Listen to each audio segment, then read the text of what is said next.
আমি যদি কোনোদিন হোটেল দেই না, সেখানে এই মাটির হাঁড়িতে দম দিয়ে সিদ্ধ করা গোস্তের তরকারিটা কিন্তু থাকবেই। আগের তে রেন্দে রেন্দে প্র্যাকটিস করতেছি। পয়সা দিয়ে মানুষ খাটিয়ে আসলেও যেন পয়সা উসুল করে তৃপ্তি মিটায় ফেরত যেতে পারে। আসসালামু আলাইকুম। গরুর গোশে অথেন্টিক স্বাদ আনতে গেলে সদ্য বাটা মশলা ছাড়া কোনো বিকল্প নেই।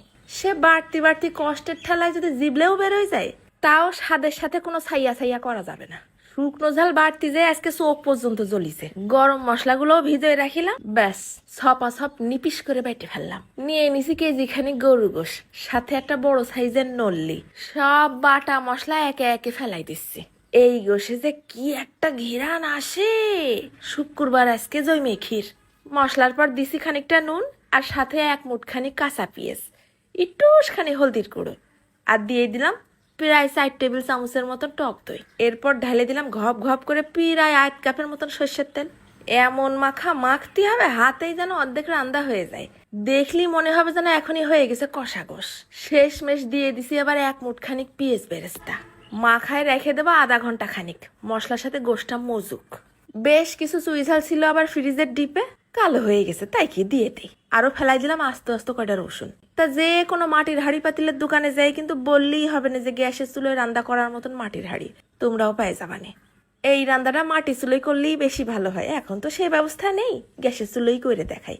গামলাটা ধুয়ে আবার 1 কাপ পানি ঢেলে দিলাম, আর কোনো পানি যাবে না এর মধ্যে।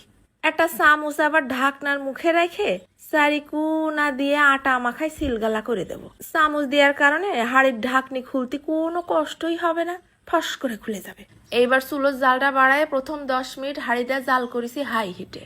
10 মিনিট পর পাশের চুলোতে একটা তাওয়া গরম করে নিয়ে এসে একদম লো হিটে রেখে দিলাম 1 ঘন্টা 20 মিনিট। তারপর হাঁড়িটা কিছুটা ঠান্ডা হলি চামচটা ধরে একটুখানি টান দিলি, ব্যাস ফস করে মুখ খুলে যাবে না। ও যে একটা ঘিরান, মনে আছে আমার নাকে এসে ঘুষি মারলো। হবে নাকি গরম গরম এক থাল সাদা ভাতের সাথে। কালার দেখিস, গোশের কালার একদম টক টক করতেছে। শুকনো ঝাল বাইটে দিছি না, আর কোনো কাজ করা লাগে? না 1 গামলা ভাত নিয়ে ঝাঁপ দিবা না রুটি নিয়ে ঝাঁপ দিবা সে তোমার ব্যাপার। ওফ, দেরি তো আর কিছুতে সহ্য হচ্ছে না। চোখ দুটো একেবারে ঝলসাই যাচ্ছে, সাথে জিবলেটা তো লক লক লক লক করতেছে। রসুনটা একটুখানি টিপে দেখাই, একেবারে ভড় ভড় সিদ্ধ হয়ে গেছে। আলতো করে ঝোল রসুনের সাথে ভাতটা আগে মাখাই নিয়ে সূচনা করে নেই, পরে নাই প্রেসক্রিপশন তুকুর ডেসক্রিপশন লিখবানে। আরে দাঁড়া রে শোনা, কনে যাচ্ছিস? এইবার একটু গোশটা টিপে দেখাই, একদম তুল তুলে আল গোশে ছাড়াই আসতেছে। পানি ছাড়া রাঁধছি না, মশলাটা গোশের মধ্যে ঢুকে মাখো মাখো হয়ে গেছে।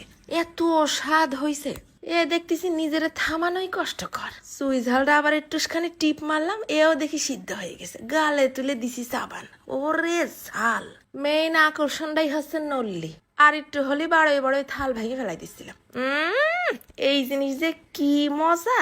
ভাতের সাথে মাখাই দিছি গালে তুলে, জিবলের উপরে একদম মোমের মতো মিলে গেল। তা আজকে তো শুক্রবার, হয়ে যাবে নাকি দুপুরবেলা? চলে যাচ্ছি, ধন্যবাদ।